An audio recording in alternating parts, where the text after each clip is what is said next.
Hi, everyone. Good afternoon. Ambassador, thank you for having me and giving me this important podium. Such a difficult situation. I see lots of division and confusion, lots of hatred, lots of misinformation. And everybody speaks on behalf of the children and on behalf of the innocent. But I am not sure about their real intention. But today I can speak on the authority of a Palestinian child, someone who grew up in that culture. Hamas' first crime against children in the Palestinian societies is not arming them or encouraging them to carry suicide bombing attacks. It's the religious, ideological indoctrination that I had to go through.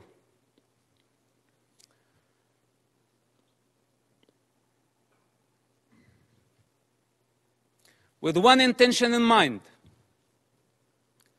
to annihilate the state of Israel. This is Hamas' primary goal. In this truth, there is no confusion.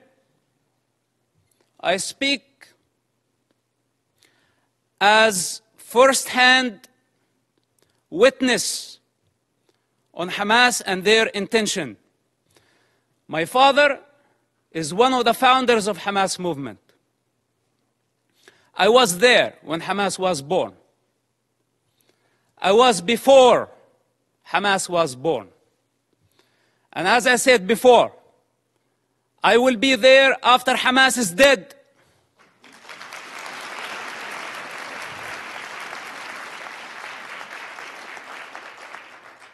I am not a part of propaganda. I don't work for nobody. I only represent myself. And on this authority, I speak. So don't be mistaken.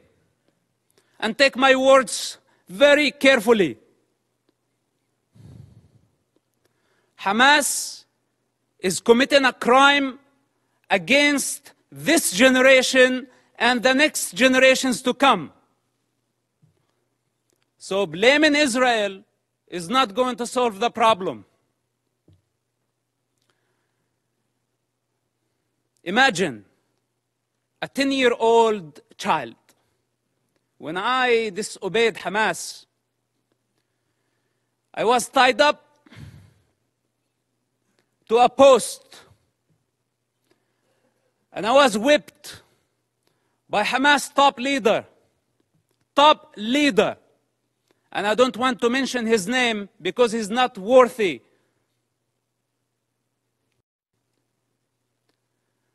With the electric cable. Every lash, I lost my breath. Until I lost my consciousness. My father was in prison at that time. And this leader thought that he was my mentor. This is Hamas discipline. This is how they wanted me to be. To become a violent savage like them. And the very basic intelligence of a child, when I felt that was not natural, it wasn't. But I had still to go to the mosque to please my mother and please my father and obey this type of monsters. I hate to talk about my personal struggle. And I hate to be in a position to be at defense. He also don't like to be at defense. Because this is what Hamas did to Israel on October 7th. They put all of us at defense. But this doesn't mean that we are not going to win the war.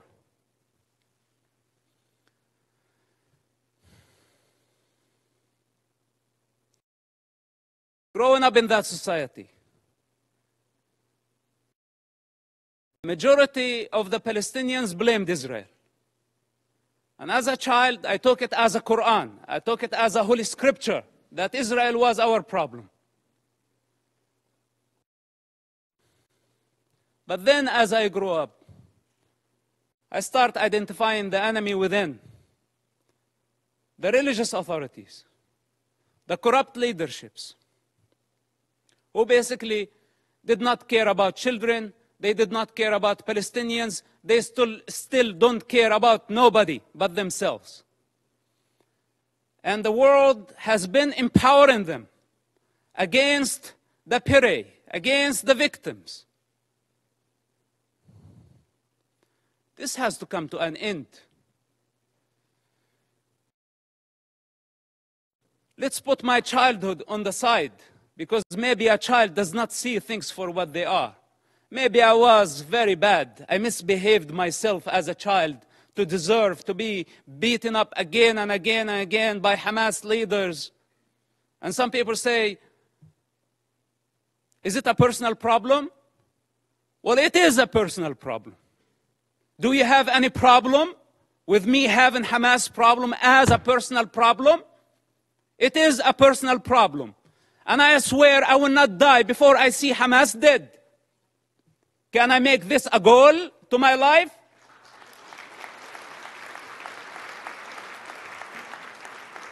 You know, unlike many of the leaders who sit here and give Hamas legitimacy by not condemning them, if the entire world stand there and say otherwise, the child witness within will always be there. And nobody can deceive that child anymore.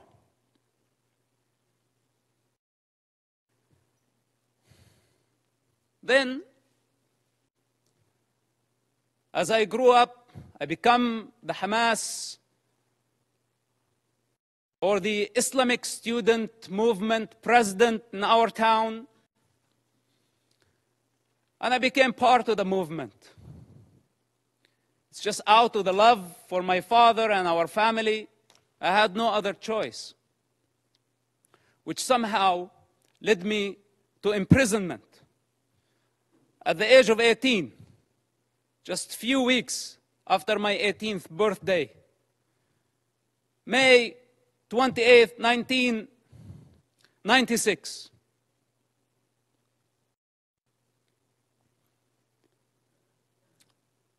My problem was not Israel who arrested me during that experience. It was Hamas again, but this time with a lot more brutality, a lot more pain than the pain I experienced on a personal level. In prison, Hamas tortured and killed hundreds of Palestinian prisoners, Hamas members, because Hamas had suspicion that they were collaborating with the state of Israel. I spent 16 months in that first arrest among Hamas leaders. What was called Al-Majd, Hamas security wing, for those who don't know, this division of Hamas. This security wing, they brutally tortured people, putting needles under their fingernails, burning plastic on their bodies, putting off cigarettes in their skin. The screams of hundreds of prisoners over that period of time. How could I forget?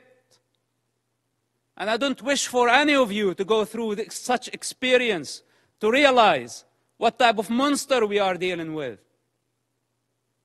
It's unfortunate that my father helped establish such an organization. And I don't mean to dishonor him. I love my father and I will always do. I'm not here to dishonor my people. I love my people.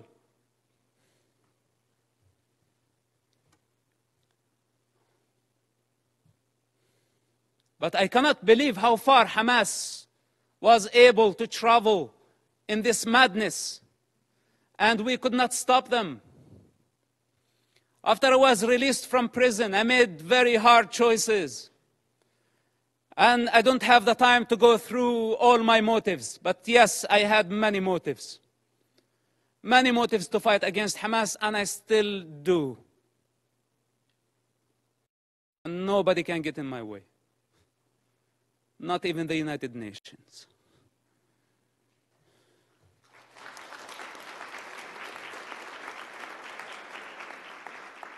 So the choices I made were against any rational mind.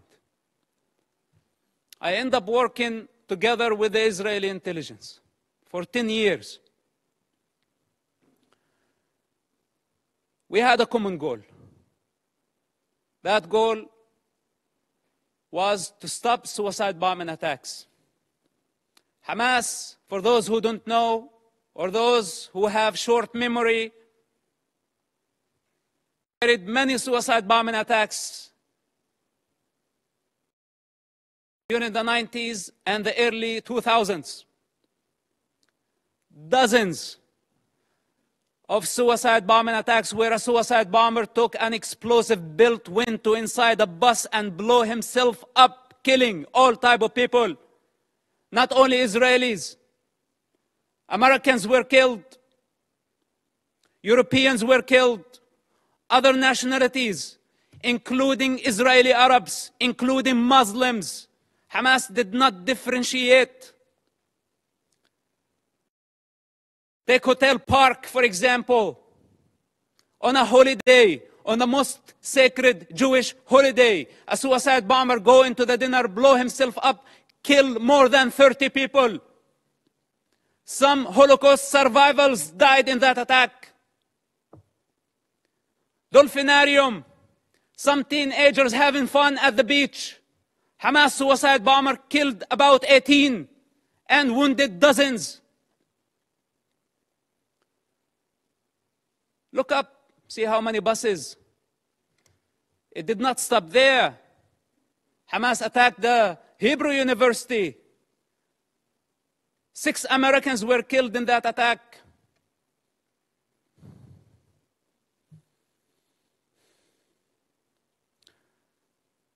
They targeted synagogues. They targeted everywhere. Knowing the Israeli retaliation, they invite violence. They love violence. Hamas, without chaos, cannot survive. It's their climate. This is where they thrive. When the peace process came, if you follow the history of Hamas and their development or their evolution, whatever you want to call it, Hamas, what sabotaged the peace process through suicide bombing attacks.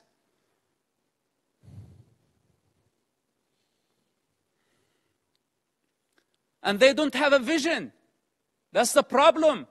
Because nobody can satisfy their ambition when they are waging a holy war. We're not talking about IRA.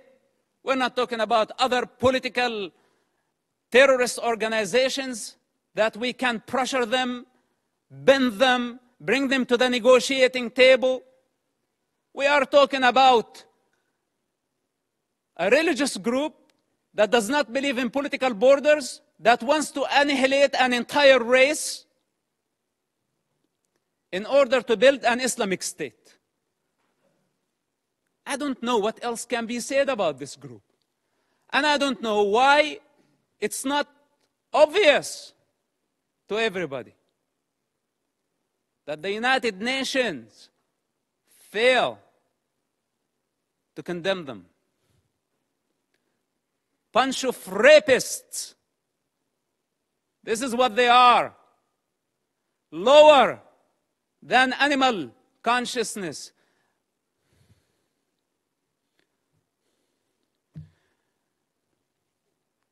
So, I don't speak only on the authority of that child, and someone who grew up in the Palestinian territory, I also speak on the authority of someone who has 10 years of experience in a counterterrorism of the Israeli intelligence. It took us 8 years to capture someone by name Ibrahim Hamid. This mass murderer. 8 years he hid in a small town of Ramallah, less than 20,000 people. It took us 8 years to capture him, while he was sending suicide bombers every other day. It was a big nightmare to capture him. And you know now what they are doing? Why the hostage situation that we have in Gaza? They want him. He's on the top of the list to be released. Ibrahim Hamid, remember his name?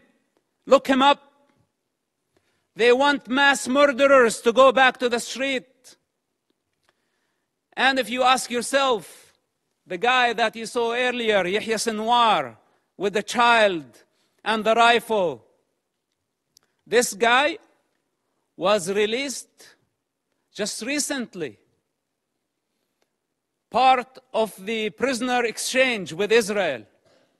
When Israel had to release more than 1,000 Hamas members to return one Israeli soldier back to his mother. And Hamas had a taste to that. So they thought this time they can go and bring 200 hostages and more. So they can bring the only true democracy in the Middle East to its knees. This is why it's a very brutal war. For those who are in the intelligence communities, they understand the significance of this. And they know that that Israel cannot release more Hamas terrorists. Because this guy, you saw, Yahya Sinwar, he is the mastermind behind the attacks on October 7th. And how can Israel afford, or how can any of you validate or prove the release of mass murderers back to the street so they can carry a lot more terrorist attacks and hijack an entire society, use hundreds of thousands of people as human shields? Is this our way of solving the problem? We need the correct vision. First of all, we need to identify the origins of suffering, where it's coming from, where does it originate from. We need to identify the disease. Then we can provide the cure. Up to this point, we haven't identified the disease. And for those who know the problem, they don't have the courage to stand and say, we have a problem with Hamas. But most of us have our own calculations. From Russia to China to the rest of the superpowers, given Hamas cover. Hamas gave the attacks on October 7th as a birthday gift to Putin. For those who did not make the connection. And I don't want to go farther. Now nobody's talking about Ukraine, using Hamas as the wild card in the Middle East, igniting a religious war to just divert your attention somewhere else. All those criminals, whether they were high profile or low profile, they are all savages. They are all enemies of children and enemies of humanity. The United Nations and the rest of the international community have empowered con men who used what's so-called Palestinian cause to become richer. They were seeking power and wealth. They did not care about the Palestinian people. As the children of Gaza sink in despair and poverty, leaders of Hamas, along with their families and their entourage, enjoy the Four Seasons Hotel in Doha, Qatar.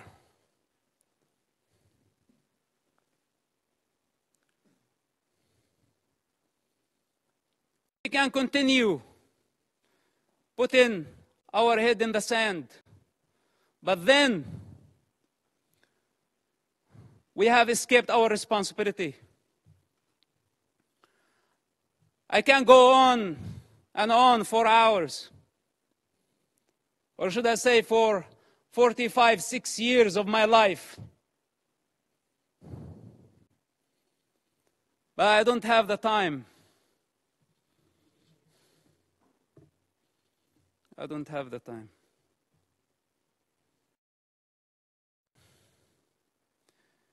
If we don't eradicate Hamas this war and this time, if we don't eradicate them, the next Gaza war is going to be deadlier. It's going to be much greater.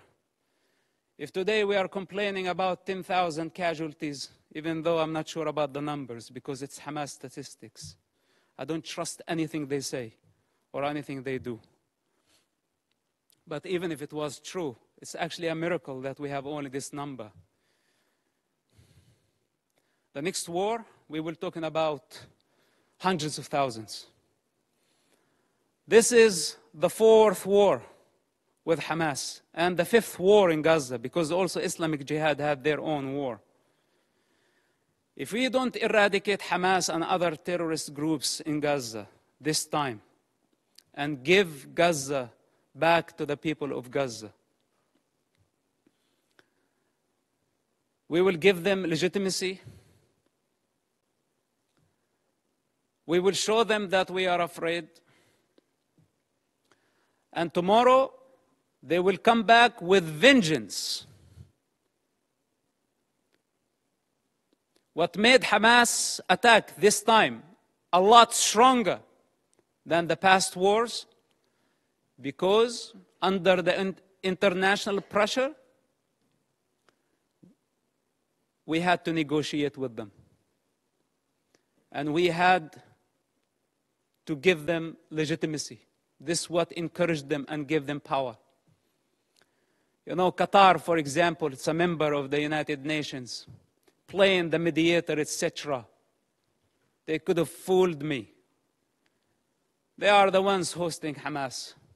They are the ones who have been funding Hamas. Russia, Musa Abu Marzouk, a Hamas top leader, was in Moscow just yesterday.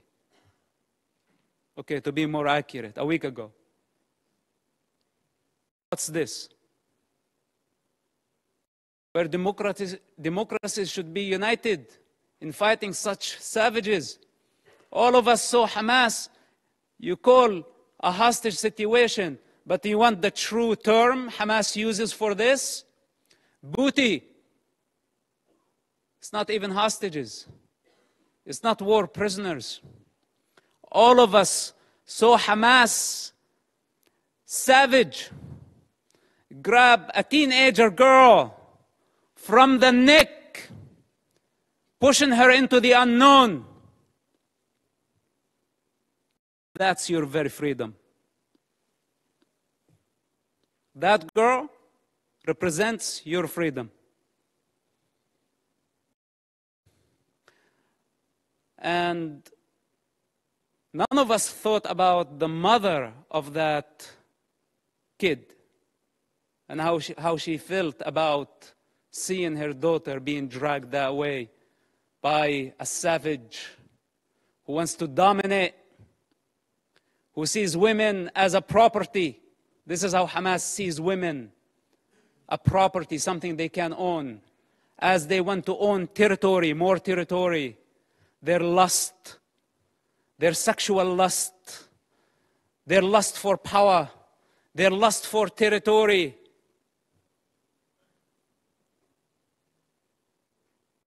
I had to die many times in order to transcend this mentality.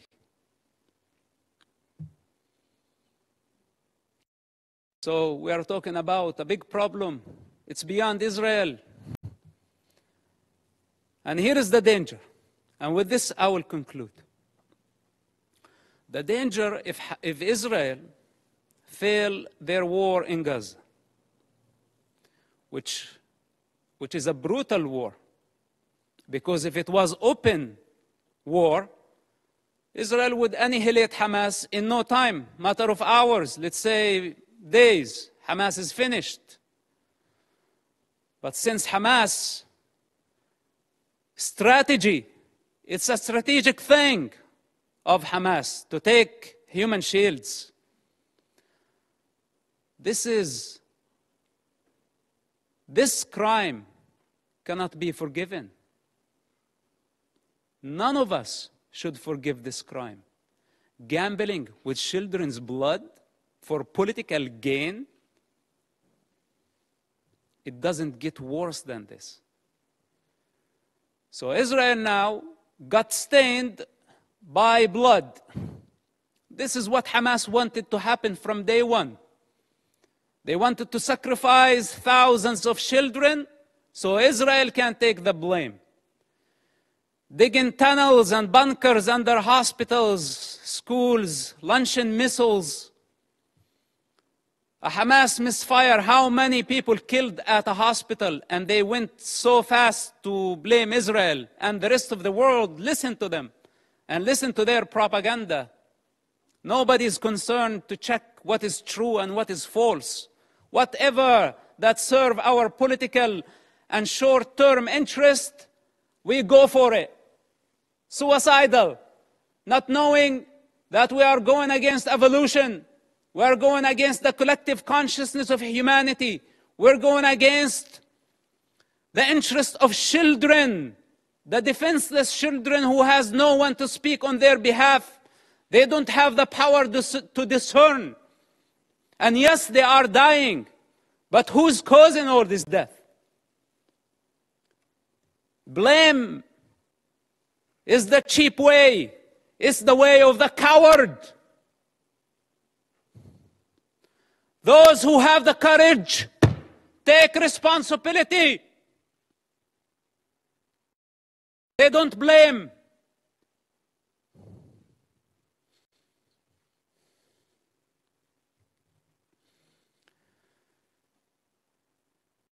If Hamas is not defeated, if Hamas is not eradicated in Gaza,